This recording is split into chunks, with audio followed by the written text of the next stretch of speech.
Winnie, when a special counsel impanels a grand jury, how does that further the investigation?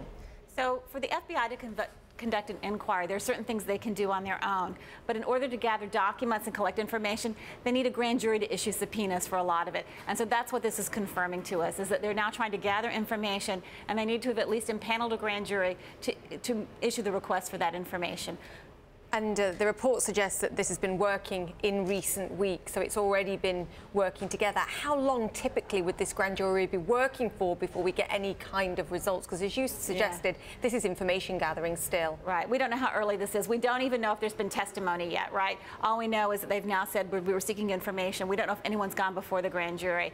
What the Wall Street Journal says is this is in the Flynn matter. So Flynn was, of course, ousted as national security advisor very early in this administration. Since then, a much wider array of activities are being looked at by Mueller. When people hear grand jury, I think typically they hear, oh, someone wants to bring an indictment. But the way you're characterizing it, that seems like we can't leap to that conclusion based on this. Well, that would be the ultimate successful conclusion if prosecutors get where they think they're going. But obviously, we don't know exactly the range of what's being looked at or how wide it is. It's interesting that this is in the Eastern District of Virginia, so that is where Washington conducts a lot of its work. Typically, we find things in New York and out of the Eastern District of Virginia. Can we say anything in terms of the timing here of the stage upon which they're getting to in the investigation, or is this normal? Because I think that's the clarification that we need here, because the market did take a little jolt on this. Yeah, it's hard to know because we all know what we don't know, so I'm being very careful as well.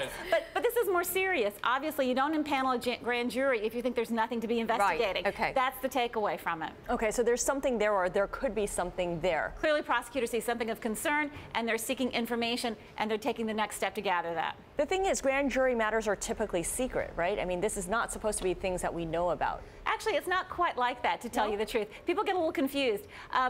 If you appear before a grand jury to testify about something, again, if this is about Michael Flynn, which it is said to be, anyone who's called before that grand jury to testify is free to walk out and say what they testified about.